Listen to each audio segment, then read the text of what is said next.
Hollie's Hotspurs, welcome back. Talking Tottenham every week, no better place to be sat. If it's a win, lose, draw, we'll be here for a chat. Best believe we tackle topics like Romero at the back. Young Min Son, what can go wrong when he's on form? It's a dream come true, so sit back. Hello and welcome to another episode of Hollie's Hotspurs Live, where tonight we're going to dissect, a very stressful but great 3 points against Brighton, where we beat them 2-1 at home. And with me tonight to do so, I am joined by three fabulous guests. First of all, I am joined by Patrick. Patrick, it's amazing to have you back on again. How are you?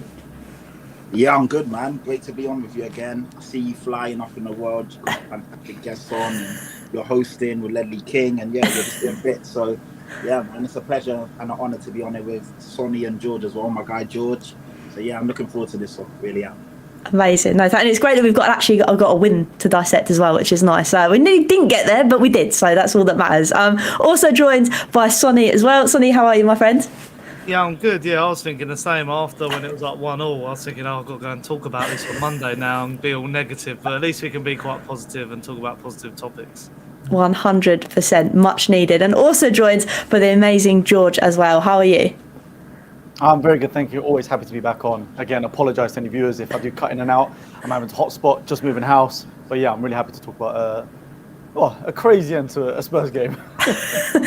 Definitely say that, to say the least. Oh my word, it was definitely one that I'm now glad that we get to dissect, because there's going to be a lot of talking points. But let's kind of jump into it. Welcome to everybody else that's tuning in already. Obviously, we've got Scarfy in the house already, so thank you very much. But let's start with Patrick. So obviously, going into this one, how did you kind of feel, obviously, being at home? Yeah, I felt confident. I was on the football terrace last week, and I was saying that I feel confident we're going to get the win. A lot of people were kind of discrediting us and saying that we'd be lucky to get something out of the game because of obviously the manner in which we lost away 4-2. But I explained to them we had no starting centre backs that game. We had a lot of injuries. We're at home. I believe we'll get the win, and we did. It was quite tight, but yeah, I felt confident going into the game. I knew that we'd have players back. Obviously, Sonny being back, Saar being back, Basuma being back, even Lo Celso was available. Like, we just have a lot more of a stronger team and at least 3 or 4 good substitutions and options off the bench. So I felt confident going into it, and also knowing that we had to get one back on them because they humiliated us away from home in December. So yeah, it was Brighton are a good team. They're a weird team because they can be either brilliant or crap. There's like no in between. But I knew that for where we want to be and what we're doing, we needed to win, and thankfully we did. But back to your question, I did feel confident going into it. I think that was kind of the consensus of most people. I don't know about you, Sonny, but I was kind of hopeful that this was going to be a game that we were going to get done and dusted. But obviously it wasn't really that kind of easy, was it? I think the thing is, and I'm still trying to get my head around it myself, does this Ange Postecoglou team prefer playing teams where they sit back, low block, or a team that plays similar like Brighton? And I'm still not sure. I think the low block teams are trickier because we're not used to having so much of the ball since like the Pochettino days, under Conte and Mourinho. We'd be the ones sitting back. But, Brighton came with a plan. They were pressing really hard, man to man, and it took some brilliance from Kulusevski and Saar to really, battle through and get the goal to equalise it. But still, after Højbjerg had that shot, I just sort of sat down back on the sofa and thought, that's it, it's done.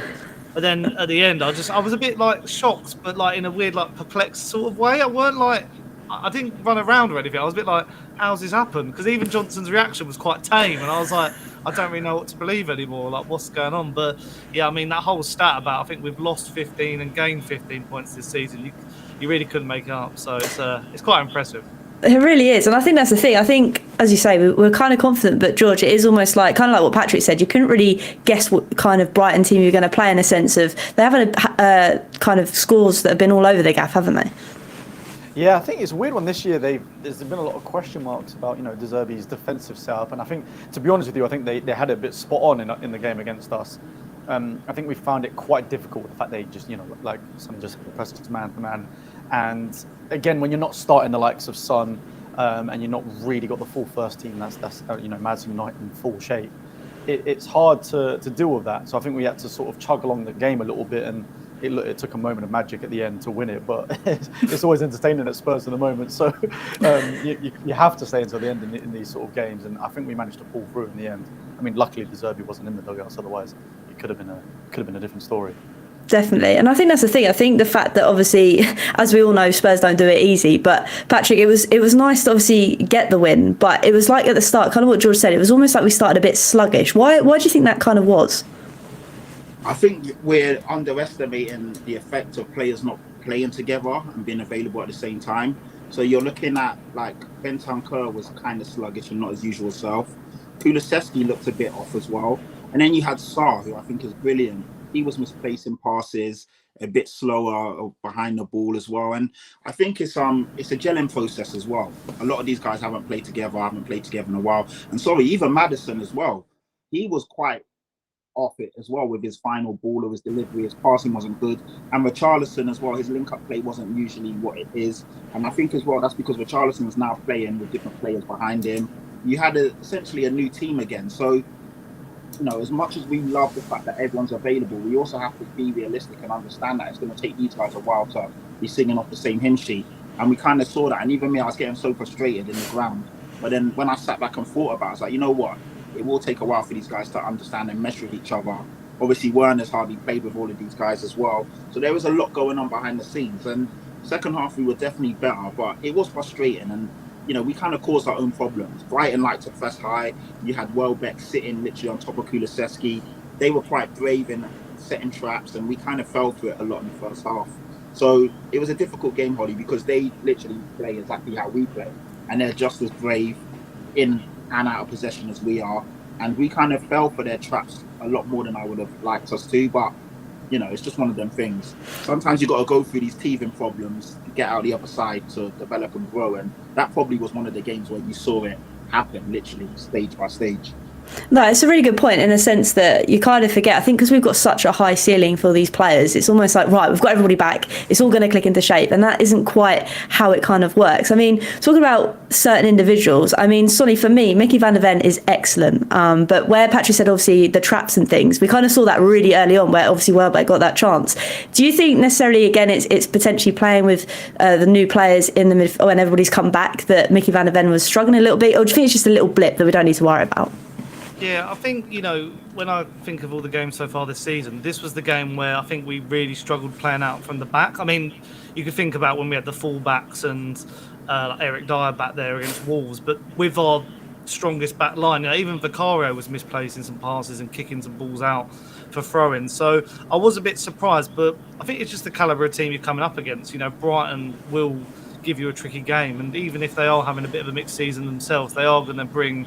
You know, Matoma came back into the team who I think we kept quite quiet. So, yeah, with Mickey, it's just one of those things. I think we have, you know, as Spurs fans, we like to praise when we see goodness in front of us, but we do sometimes have to keep relative. Even like Sarr came in against Everton as a sub and he didn't click straight away. But I think there were some promising signs when Basuma came back on. I think he looks like the strongest six we've got. I still am surprised when I see people criticise Basuma because I do think Bentancur works better a bit further forward personally. So I think, you know, it's just nice to have options. It was good to look and see Son, Johnson and a few others coming on because the last couple of weeks our bench has looked like Højbjerg or a couple of youngsters who are just not ready yet. No, definitely. And I think that's the thing. I think, again, going back to the whole fact that obviously Mickey van der Ven, he's class. But George, sometimes you've got to allow players to have those mistakes. Because I think we all forget as well, these players are really, really young.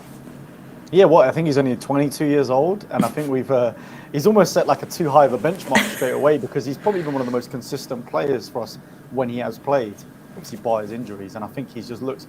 I think that Everton game in particular, despite throwing at the end, he was, I think, the best player on the pitch. He stopped almost every single attack.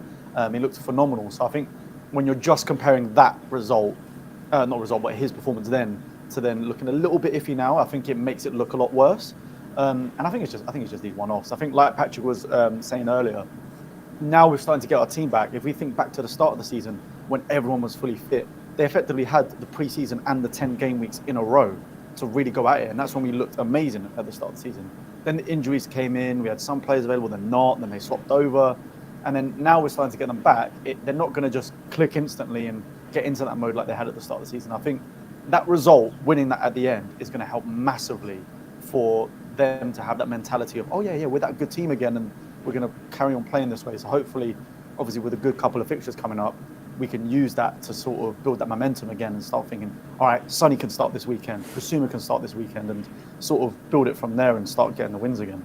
Definitely. And I think that's the thing, like you said, in terms of the momentum, because Patrick, we didn't play to our best ability, but we still managed to get a result. And I think that's something of Tottenham of old that we never really got over the line with, did we?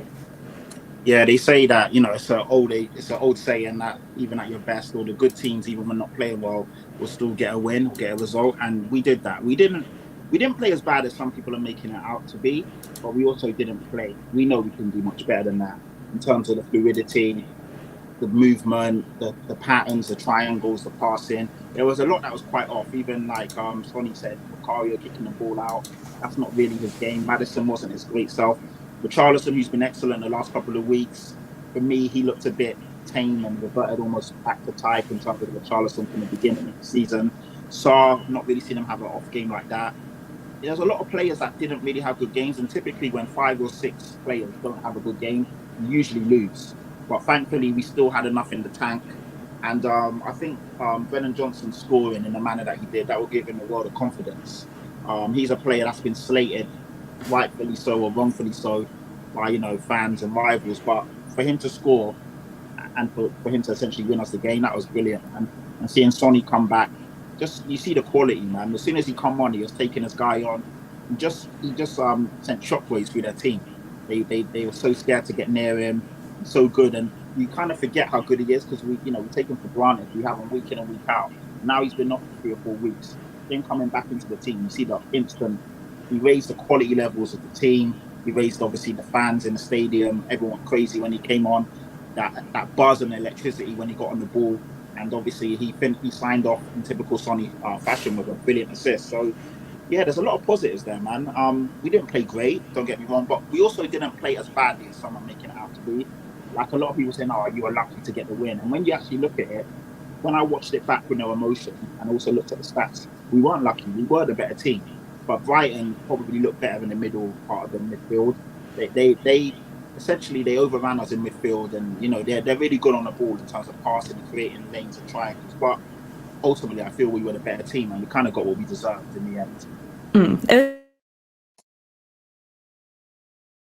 Break it down, it wasn't as bad as we all kind of.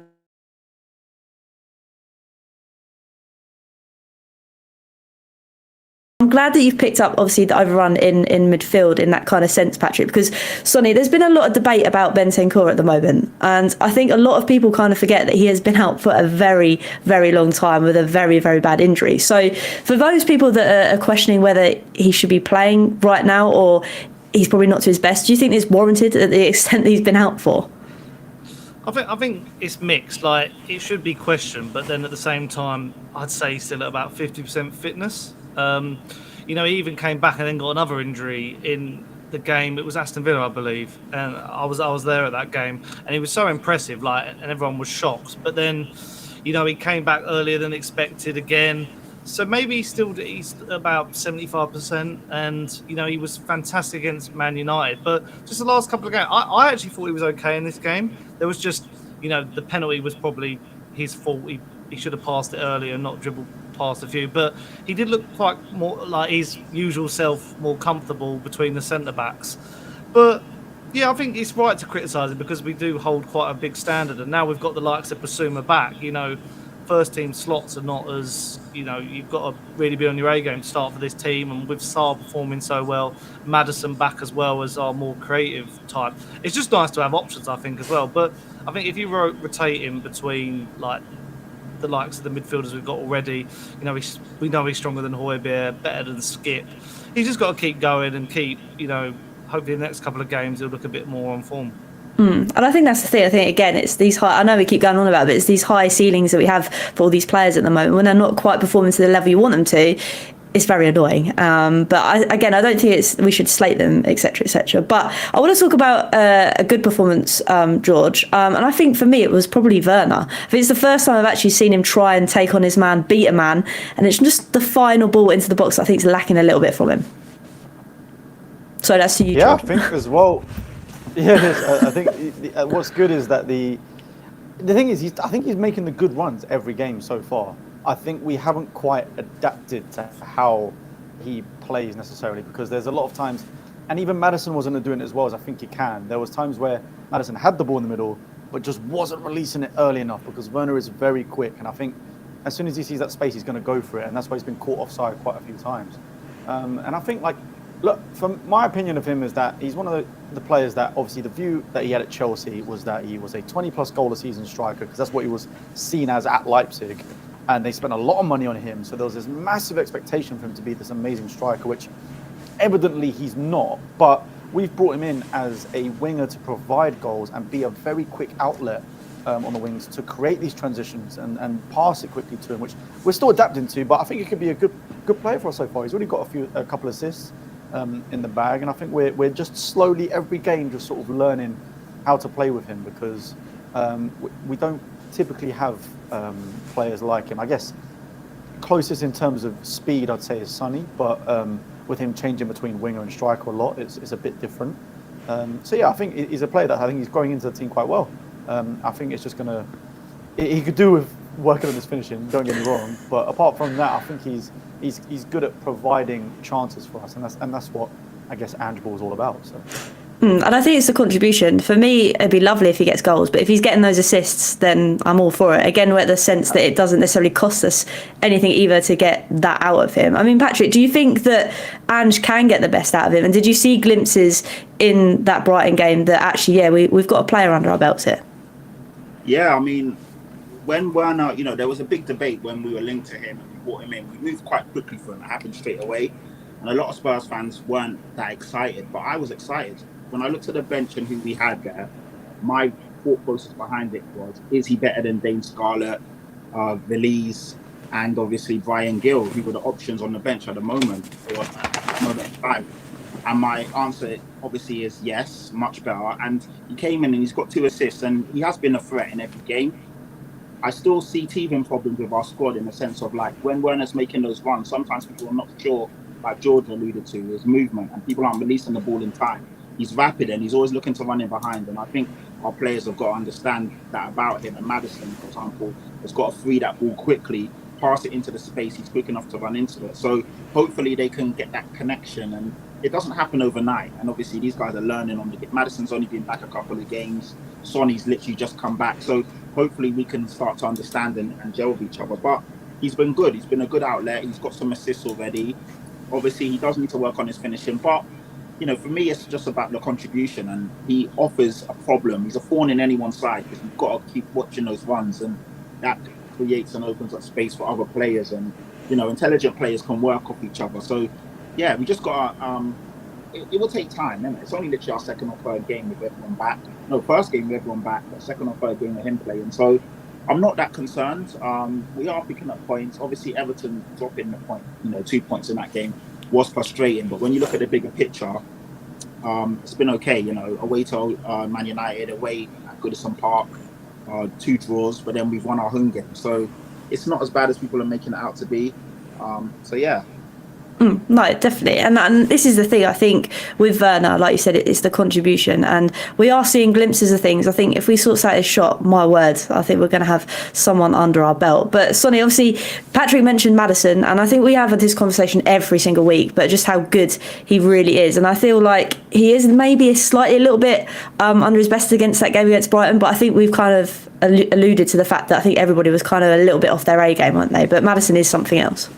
Yeah, I think just in this game he was maybe trying to do a bit too much. My dad was saying Gaza would have games like this where he'd just want to take the ball from deep, dribble past everyone and make the magic happen. And then I said, well, Harry Kane would want to do that, wouldn't he? Pulling the strings in midfield, where sometimes, even for England, we keep saying, why isn't Kane up there, where the action is? But yeah, I think it was just good to have, or it is good to have someone back, when he had that pop shot that just went wide. We haven't really had a player who's been able to do that for a while.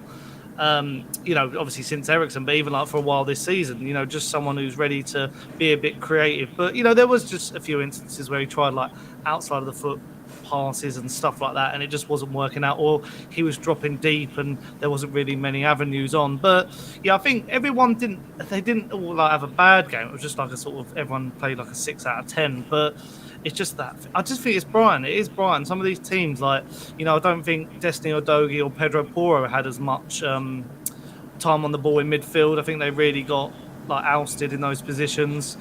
Bentancur, another one. I think Sarr was the only midfielder who was really like battling in those positions. So I just think it's one of those things, you know, against Wolves, I could imagine it being a lot different, especially because they're a bit hit and miss as well. And another home game will be fantastic. I just think, you know, Patrick said it perfectly. Home games are so important. It's good to have, you know, like a fortress style record, and you know, as long as we're scoring goals, outscoring opponents, I'm still hopeful we can finish in the top 4 places. That would be good. I'd definitely be up for that. I think we all would, in a sense of, especially where we were at the start of the season, losing Harry Kane, having a new manager in, and not really thinking where we were going to go. I think we've definitely exceeded expectations. We should be lovely if we go the extra little bit more. But George, obviously, we were 1-0 down, and I didn't really want to talk about the penalty, but we did manage to find the back of the net ourselves through Sarr. I mean, it was a difficult finish, obviously, after it came back to him to slot it into that corner side. So, for you, what did you make of the goal? I mean, yeah, I was a bit stressed because I was sort of thinking, should he have like squared it across goal? And then when Dunk made that lunging tackle, I was half thinking, oh my god, I don't know how he's got there. It's unbelievable. Then it almost went in. It was an own goal, and I was like, it's just the mix of emotions was crazy. But yeah, like you said, it was a great finish because by the time it came back out to him, it's such a tight angle.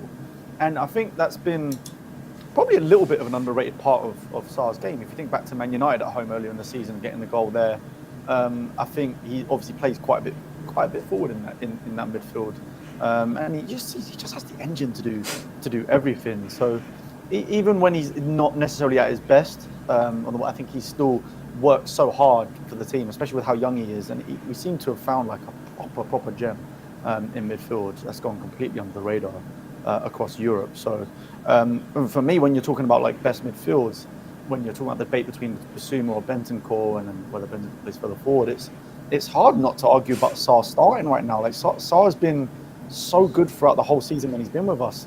He's been quite a nice change of pace to have such a youngster come into the team and almost, bullying's not the right word, sort of making his place known in the team to the point where before the season you would have just assumed that Bentancur and Basuma were automatic starters and that he wasn't going to make it. But yeah, I've been thoroughly impressed with him so far this season. Criminally underrated player.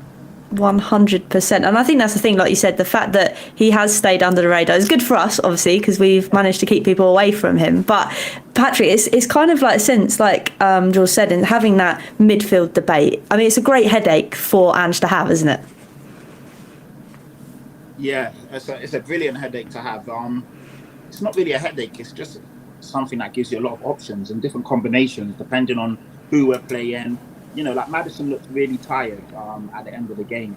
And ultimately, if we weren't chasing the lead, we probably would have taken them off. But when you've got all these different sorts of players with different abilities and skill sets, it allows you to adapt to what's going on in the game. And you saw that perfectly. With the options we had on the bench, we were able to bring on Son, Johnson, this player, and change it up. And essentially, you'll be able to play a different midfield depending on who we're playing. If we're at home, if we're away, what the skill sets of the opposing teams are, how they're going to line up. It just gives you the options, and the better teams have quality and different options for different games and situations, and it allows us to do that as well, and essentially not tire people out. So it's not the same people playing 90 minutes every game, week in, week out, because that will catch up to you, especially at business end of the season. So it's a good ultimatum and problem to have. Hopefully everyone can stay fit, and it also raises the level, because it's something that Ange said in his presser the other day. I didn't think about it, but he said when everyone's available and fit, it makes training much better because the intensity and obviously the quality of people playing against each other is better. Therefore, it raises their game because they're training against better players. So you're essentially training against the type of level you're going to play against. So therefore, you get better as well. So these are the things that you don't think about, but it just raises the level of everyone in the team. So it's a brilliant problem, always.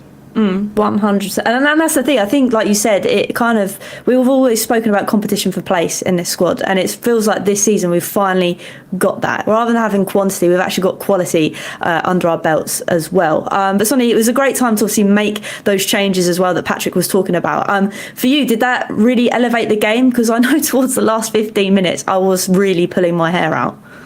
I think you just sometimes need to make changes like that. I think personally I would have brought Son on at half time. We were really lacking some potency in the forward line. You know, talking about Werner, people say about Werner finishing product, but you could say the same about Kulusevski, you know, lacking certain goals and assists this season. But I think as long as your wingers are providing some energy, running at players and getting some crosses across, you can be happy about that. But we did need something a bit more pace. Brennan Johnson and Son provided that.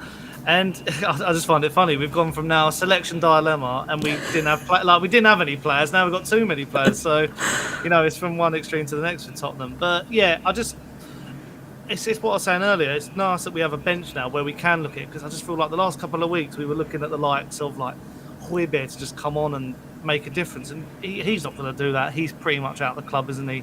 In the summer, you know, there's not many players in midfield that were like forward thinking, but now we've got those players back, the defence is back, so just got to try and keep them out of the medical room, I think, the running, but I can't promise anything on that regard.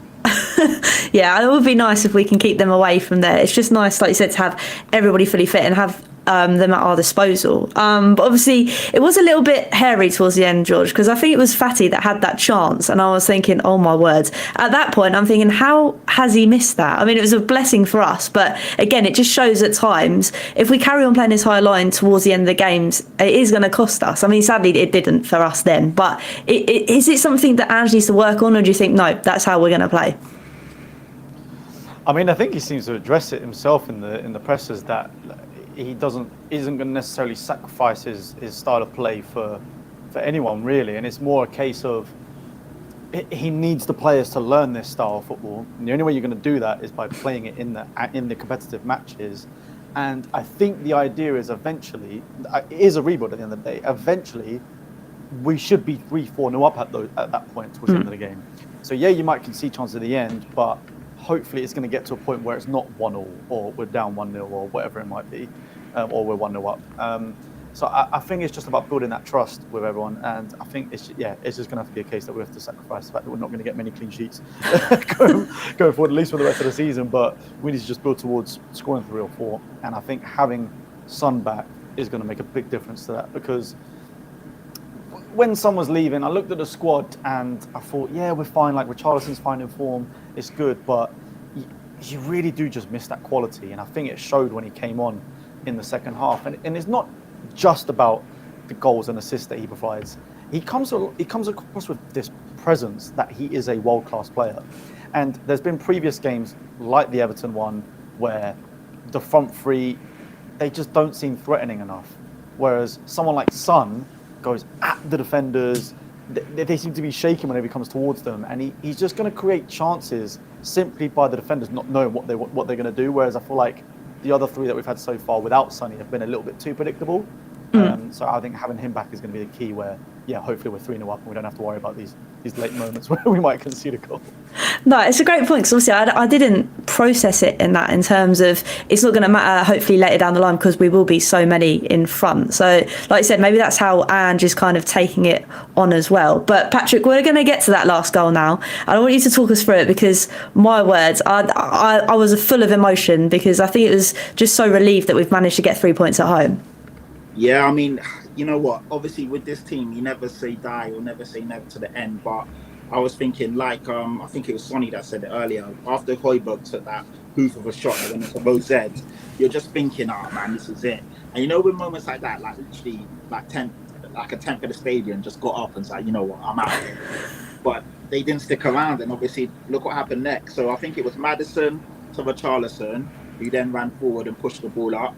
He then passed it out wide to Sonny. Son with a delicious, sumptuous, however you want to label it, cross. Literally took out 2 players into the middle of the box for Brennan Johnson, and he hit it. And I was like, is he going to miss? Well, obviously, hit it nicely into the roof of the net, and then he just coolly ran off and celebrated. Ice cold celebration. I was like, yeah, I do this every day, mate. This is nothing. You know what I mean? So it was brilliant, man. The whole stadium went crazy, and yeah.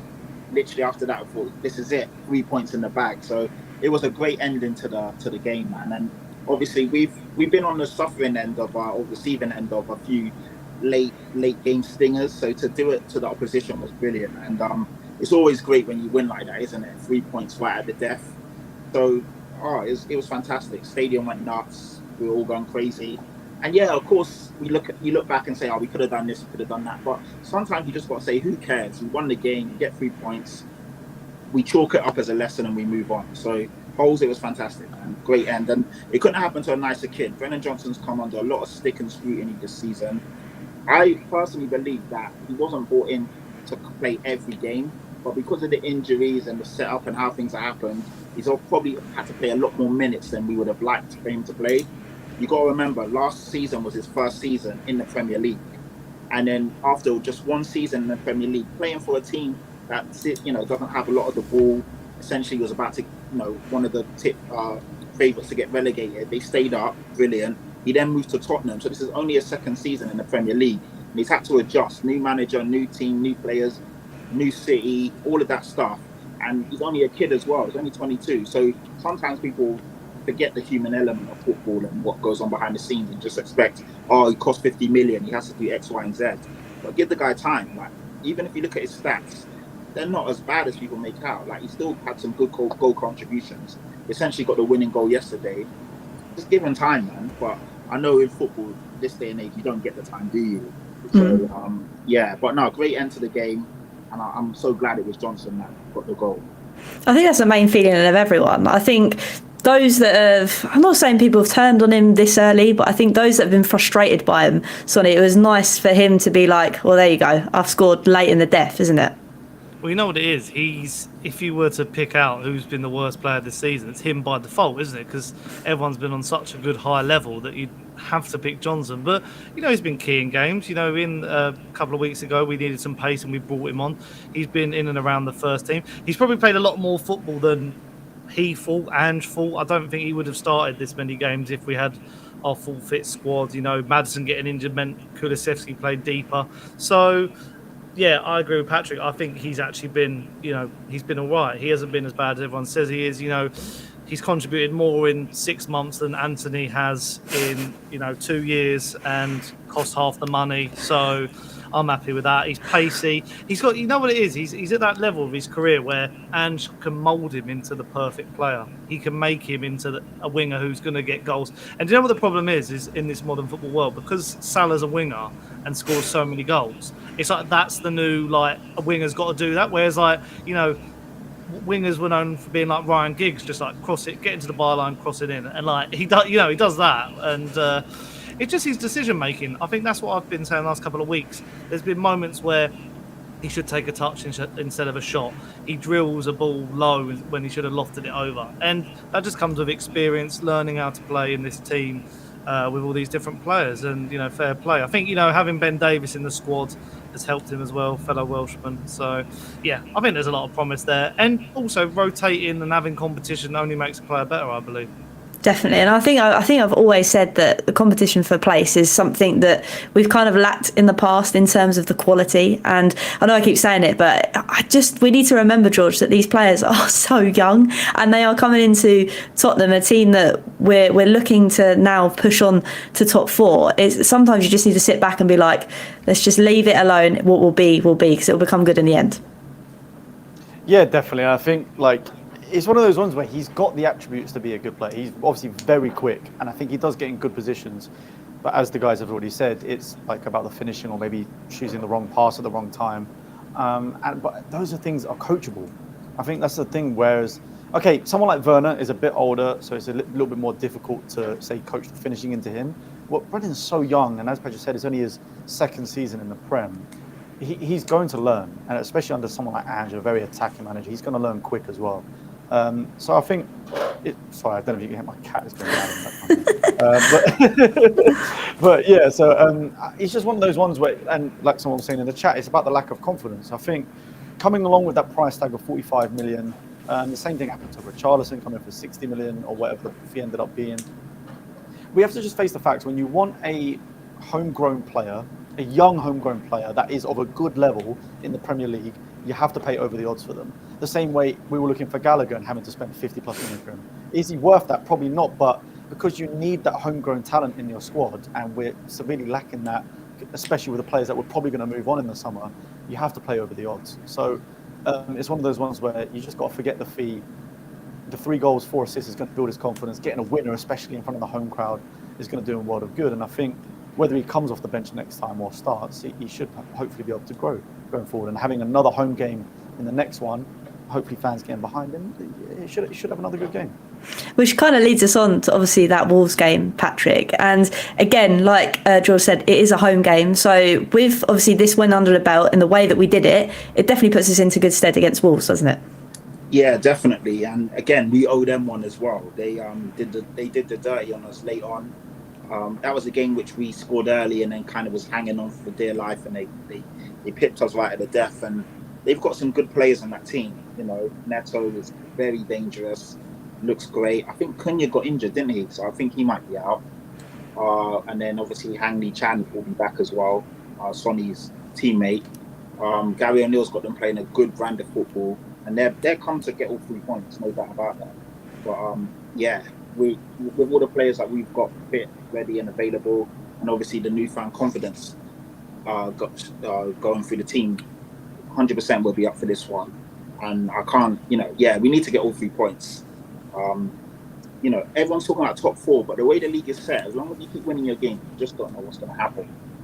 We've got, dare I say, on paper, a winnable run of fixtures up until the toughie coming up. But yeah, we just got to go out and play our game, brand of football. At the very minimum, you win your home games, you draw your away games, and let's just see, where that ends us or where we end up with that.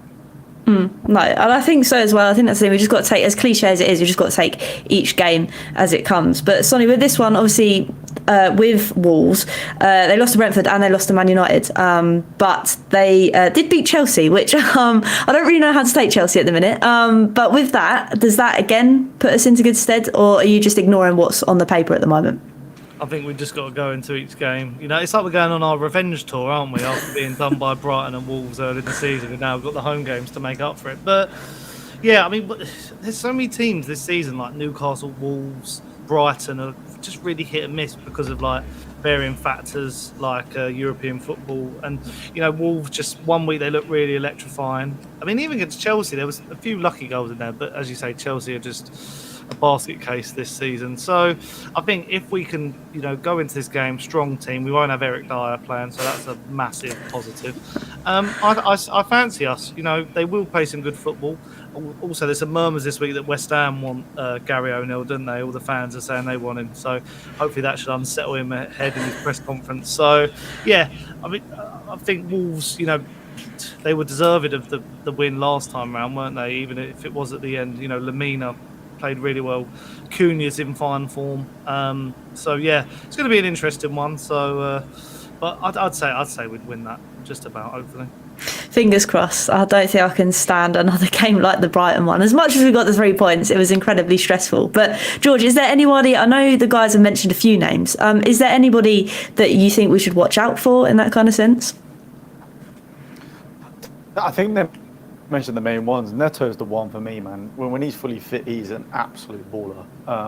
I think the thing for me is Wolves at home was normally threatened by Jimenez and Adama Traore. So the fact that they're both not there is a big plus. I think we need to go out there and just enjoy it. So yeah, I'm going to be completely honest. We've got to smash the weekend. I think, despite how poor we were in that away fixture, I think if that was at home, I don't think we would have thrown that game in the end. And I think as well, the centre backs back, big plus. And the team is just a little bit more, even though we're not playing to the best of our abilities, I think the team is a lot more well-rounded, a lot more gelled now. So I think we know what needs to be done. And I think, again, Sonny being back, probably starting this weekend now, is going to be a big boost. So I'm looking forward to it. I really think we should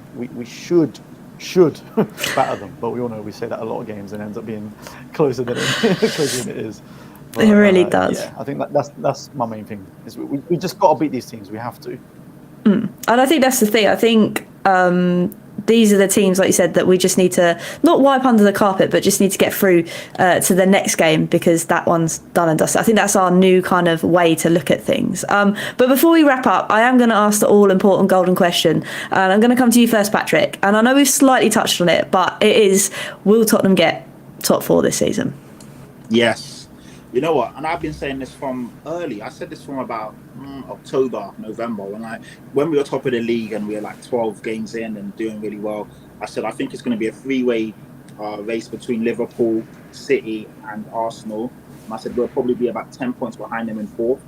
And it kind of looks like it's going that way. Hopefully, we're closer to those guys than we're not, because obviously that means that we're more likely to secure possibly third or fourth, depending on how the other guys do. But I do feel that we will secure fourth. Aston Villa, for me, are the bigger threat. I know a few people are worried because United have gone on a decent run, but United have only been good for the last couple of games, where Aston Villa have been solid the whole way through. Emery is a much better coach. He has them playing a good brand of football. You kind of know what you're going to get with Aston Villa, where with Man United, they're hit and miss. So I think Villa are still our biggest threats. I wouldn't write them off just yet, but I do feel that we are right now the fourth best team.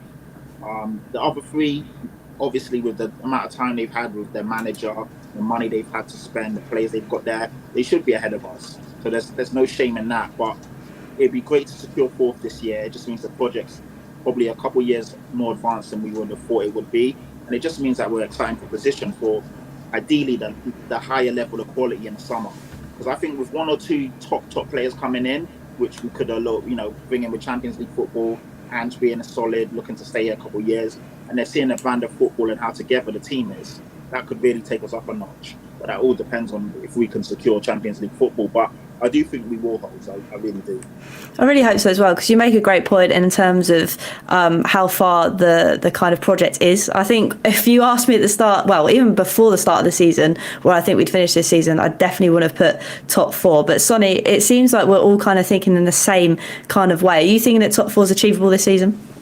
Yeah, I think now, after watching Villa United yesterday, I think Villa are going to fall off a little bit. I think Emery is just obsessed with European trophies, and I think they're going to go really hard on the Conference League, even though people would say top four is more of an achievement than that trophy. But to Emery, that's gets him in the Europa League, still a chance to play European football again. Whereas I feel like I watched them yesterday, and the way they sort of could have had the game in their grasp and then sort of let it go. That's the difference in mentality.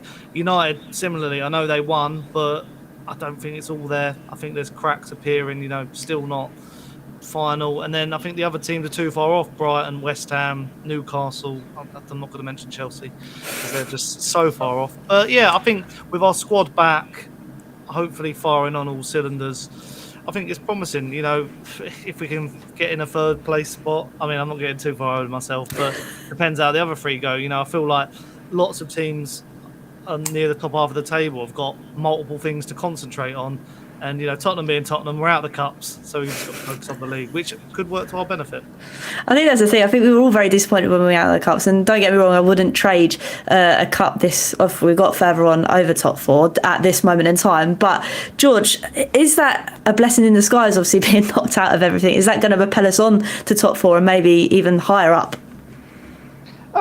Yeah, I wouldn't necessarily say blessing in disguise, because I still would love to have been in the FA Cup, but I do think having that one game a week, especially with players come back from injury, obviously it's going to help for sure. And I think we've got a really, really good fixture run up until I think April. I think that's when we have the killer, when it's like Man City, Newcastle, Arsenal, Liverpool in a row. So I think the focus has just got to be, now the team's getting back, we've got some nice fixtures coming up, especially with now that Chelsea's moved, we've got three in a row at home. Obviously, Brighton we just played. I think we've just got to try and win every game and keep the pressure on that top three. Similar to sort of what Patrick was saying, I think we're not going to have what it takes to win the league this year, because at the end of the day, Man City will do what Man City do. Liverpool, despite, in my opinion, I don't think they're even playing at their best at all. They've managed to grind a lot of wins this season. Again, same with Arsenal. So I still don't think we're quite there to properly challenge for the league, but I like the fact that we're still within touching distance of them. It's not like there's like a massive gap between us and them. So if we can go on a nice run, get some really good results in the next 4 to 5 games, I think that really puts us in a really solid position to get that top four. So I think we got to go for it. We've got to try and get a gap between like your Villas and Uniteds that are now behind us. No, it will be really nice. And I think obviously in Ange's first season, and a sense, and I know I keep going on about it, but Harry Kane leaving, it's just an amazing feeling to be where we are, I think, in that kind of sense. And I think that is a true credit to Ange, because I don't know about you, I fell out of love with Spurs for a very long time last season, and now I'm sat here and I'm actually enjoying football again. But yeah, it was a win that was great. I look forward to obviously this Wolves game, hopefully another win under our belts. Before we go and say our goodbyes, I just want to pull this up from Kyle, who has been a 20-month member of the channel. So thank you very much, Kyle. Your dedication to the channel, shall I say, has been incredible. So thank you so much. But yeah, it's been amazing to chat to all of you tonight, obviously dissecting that win. We'll go around the table and say our goodbyes. So first of all, Patrick, thank you again for coming on. Where can everybody find you? Yeah, so you can find me. Oh, actually, first and foremost, thank you for having me. It's a pleasure. Sonny, good to meet you for the first time. And obviously, George, my guy, we've done so much stuff together. So always a pleasure to be with George. But yeah, I'm Patrick Tyrant. So my name's at the bottom of the screen. So it's just Patrick and then Tyrant. You can find me on Twitter and Instagram. Subscribe to me on YouTube. It's Chatty Patty Podcast. And I'm on loads of different stuff. So Last Word on Spurs, I'm a regular on there. I'm on the Football Terrace more often than not. I just literally jumped off that earlier and then jumped on here. And then Saeed, best of the rest. And obviously I just you'll see him in one of my videos very soon. Yeah, that's it. I've got something cooking with George very, very soon. That's going to be a good one. So I'm here, there and everywhere. So yeah, well, always a pleasure, man. Always a pleasure. No, thank you, Patrick. I don't know how you do it, man. I literally can only manage one show a week. That's me done. So big yourself up. And also thank you to Sonny. Sonny, where can everybody find you too? Thank you very much. It's been a long time since my last appearance, and we've had this one in the diary for ages. So I was glad the win followed. So Sonny Talk Spurs on YouTube, uploading nearly every day. I don't know how I do it with working for TalkSport as well. It's a bit of a madness, but yeah, you can go check out. I've got a video reflecting on Leverkusen thrashing Bayern, so you go and check that one out, because I say, should Kane have left? Because he might not win a trophy this season. And also, you can become a member of my channel if you want. Exclusive podcast over there, only 99p a month. So go and check that out if you've got some spare pennies. I love it. Again, I don't know how you do it, man. Honestly, mental. But thank you again, Sonny, and George as well. Thank you again for coming on. Where can everybody find you? No, thanks for having me on as well. It's always nice chatting, especially after a positive result. So I appreciate you inviting me back on. But yeah, it's same at George Achille across pretty much every platform. Got some, this week, like I was saying about Patrick in the video, we've got London rivals ranking each other coming out, I think, on Thursday. So keep an eye out for that one on my YouTube channel. So yeah, it's a very tasty video, that one. Oh, I'm looking forward to it. But again, George, like I said to these two, I don't know how you do it, so big yourself up. And again, thank you for coming on the podcast. Thank you to everybody else that's been tuning in, that's going to rewatch this a bit later. I do really appreciate it. Like I say, Thursday I have a special guest coming on, Michael Bridge, and we're going to talk about, it's a little bit late on, but we're going to talk about the transfer window in general and looking ahead obviously to the summer. So make sure you just tune in for that one. And then Hollie Hotspurs Live will be back next Monday, same time, with some other guests. So make sure you tune in for that too. Hopefully we're dissecting a win, because that would be lovely. But until next time, come on you Spurs.